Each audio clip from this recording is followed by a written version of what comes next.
Bien, y ahora vamos a cambiar de tema porque se encuentra con nosotros el ingeniero Henry Flores, especialista de la organización Save the Children en Perú. Gracias por estar aquí en Primero a las 12. Gracias, Carla, por invitarme y encantado de poder compartir.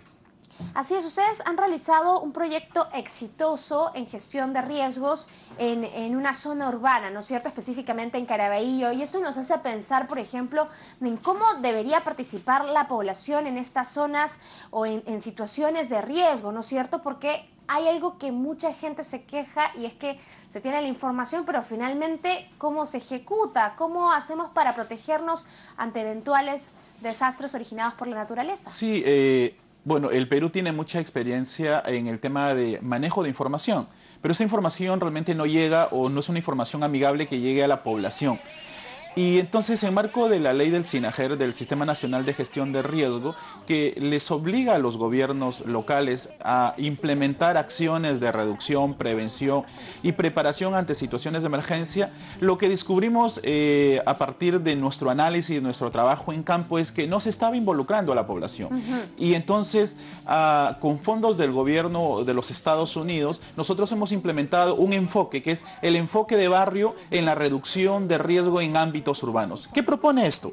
Simplemente de que debemos garantizar la gobernabilidad en los barrios o en las comunidades para que con el conocimiento, para que al ser ellos conscientes del peligro en el que viven, del peligro que ellos van generando día a día, momento a momento.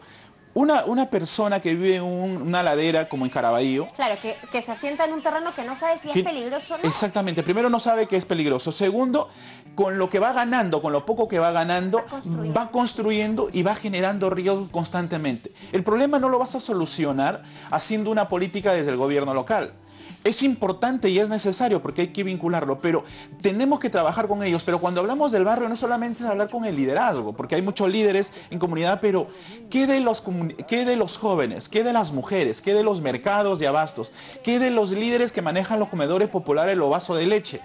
¿Son necesarios trabajar con ellos? El enfoque de barrio plantea que sí se debe trabajar. Entonces, lo que hemos hecho es un acercamiento al gobierno local, es decir, a la municipalidad distrital de Caraballo, para decirles, señores, hay una posibilidad de trabajar con cierta población. Y escogimos uno de los barrios más complicados de Caraballo, que se llama El Progreso, donde hay una sinergia bien interesante, donde hay trabajo en laderas, donde hay mercados de abastos, donde hay una dinámica económica bastante interesante, y a partir de este enfoque empezamos a trabajar con el municipio y con la comunidad para, primero, para que ellos sean conscientes de los riesgos en que viven.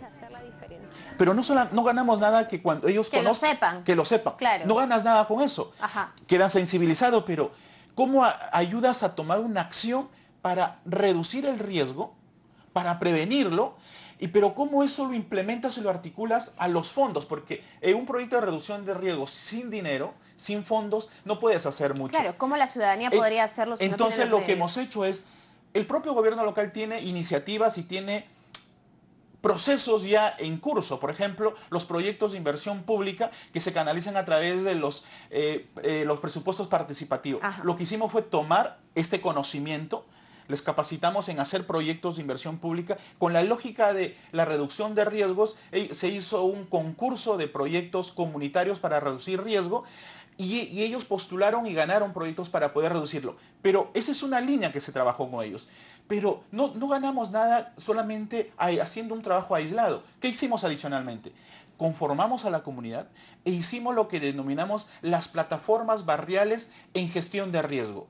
Mucho se ha trabajado en el tema de voluntariado. Pero a ver, para hablar práctico, para que la gente lo comprenda, lo entienda. Porque, claro, me imagino que un proyecto social tiene un montón de aristas y un montón de... Sí. La sensibilización, el tema ya de infraestructura, ¿no es cierto? Es bien bacán, ¿no es cierto?, trabajar en este tipo de proyectos. Pero para hacerlo práctico, por ejemplo, en Caraballo, ¿qué se construyó? ¿Qué aprendió la gente? ¿Qué aprendió la gente? Primero, empezó a ellos a identificar, hacer un diagnóstico participativo de gestión de riesgo, que lo plasmaron en un plan comunitario de reducción de riesgo. Pero en ese plan se priorizaron 10 actividades de prevención, de reducción y de preparación. Por ejemplo, acomodaron sus casas. ¿Qué hicimos? Se hizo un manual para capacitar a los ayudantes de maestros constructores cómo construir laderas. Se les hizo proyectos de mejora de escaleras, de sus techos, del tema de eléctrico, del tema de la conformación de las pircas, porque el mayor problema es construir en una ladera, hay que hacer un tema de pircas. ¿Qué se les hizo también? Se les dio un manual de cómo deberían mejorar su infraestructura física de sus casas, y eso lo hicimos con un ejemplo muy práctico. Construimos lo que denominamos almacenes de avanzadas comunitarios. ¿Qué significa esto? Ok, muchas de las cosas que puedes hacer es acciones para prevenir o reducir el riesgo, pero sabemos que hay riesgo que no lo puedes administrar y va a venir como un sismo. los terremotos, claro. Y va a ocasionar un impacto. Pero ¿cómo ayudas a la población? Lo que demostró las lluvias del Niño Costero en el norte del país es que la población no estaba preparada, no tenía los bienes de ayuda humanitaria para responder. Ahora, por ejemplo, en Caraballo han hecho almacenes comunitarios de avanzada. Interesante, por ejemplo, se dan en otros distritos, ¿no? Por ejemplo, en Miraflores lo vemos porque Exacto. lo ha hecho la localidad. Porque hay fondos, claro.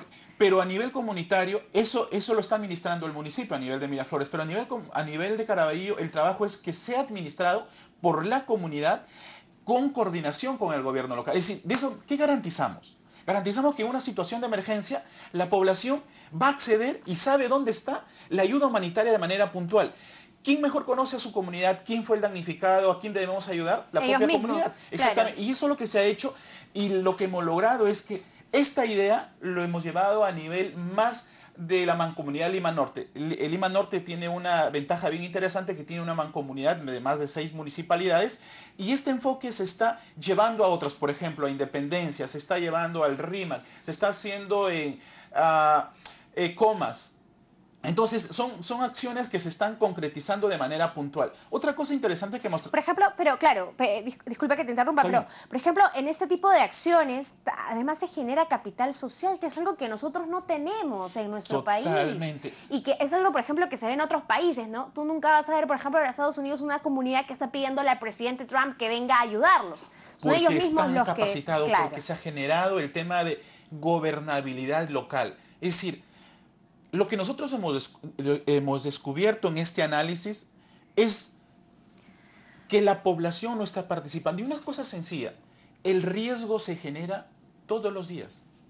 ¿Quién lo genera? La propia población. El gobierno puede seguir trabajando, se pueden seguir haciendo leyes muy interesantes, normas, planes a nivel distrital, pero si la población no es consciente del riesgo al que está expuesto, si la población no es consciente que cada sol que gana e invierte en una casa, en un nuevo piso, en una nueva pared, él está generando riesgo, es bien difícil que podamos reducir y que podamos evitar los impactos negativos que va a ocurrir. Y quiero darte un dato bien interesante. Sí. Más de 5 millones de población en Lima son la población más vulnerable ante un evento. Puede ser lluvias intensas, desbordes de río, puede ser algún sismo. 3 millones de ellos viven en barrios. Y lo más duro de esto es que más de 1.5 millones son personas de 0 a 15 años, es decir, los más vulnerables. Y hay más de 1 millón de personas mayores de 60 años. Es decir, está mapeado y esto está en un documento que lo puede encontrar cualquier ciudadano, es el Plan Nacional de Gestión de Riesgo, donde hay una evaluación de esto, donde más del 30% de los más vulnerables, con énfasis en niñez, son los que se verían afectados ante una situación de emergencia. Claro. Entonces, si nosotros no capacitamos a la población, a los que pueden tomar decisiones, a los que pueden actuar en una situación de emergencia, y no le damos ese valor a esa población vulnerable, es bien difícil que podamos responder. Por tanto, vamos a ver siempre en la televisión, después de una emergencia, situaciones muy caóticas. Creemos que la mejor forma para reducir los riesgos en el Perú es involucrando a la base, a la comunidad o al barrio. Claro, y que ellos mismos se generen su propia prevención. Totalmente. Interesante, muy, muy interesante. Y esperemos que sea como un efecto multiplicador, ¿no? Y en todo el país. Sí, ahora mismo estamos trabajando... nosotros hemos hecho una ayuda a memoria, participó el jefe nacional del INDECI en una presentación de este proyecto. Nos ha pedido una ayuda a memoria porque él lo quiere presentar a la autoridad de reconstrucción con cambios, porque cree que Es el camino. Y nosotros apostamos y nosotros vamos a seguir trabajando en esto. Tenemos proyectos ahora en Piura, en la Libertad y en Lambayeque, donde con este mismo enfoque, con esta misma línea estamos trabajando a nivel de la comunidad. No es de repente en un barrio como en una ciudad como Lima, pero sí estamos trabajando a nivel comunitario. Y lo vamos a seguir haciendo en el norte del país. Bien, muchas gracias por haber venido aquí a Primero a las 12. Encantadísimo de poder compartir esto. Además porque es una buena noticia para todos al final esto, ¿no es cierto? Que la gente pueda autogenerarse su propia prevención. Quiero terminar con algo. Sí. No hay reducción de riesgos si no hay participación. Exacto. Y capital social, que es lo que nos falta tanto en nuestro país. Así es. Muchas gracias por haber venido aquí a Primero a las 12. Vamos a hacer una pausa y ya regresamos.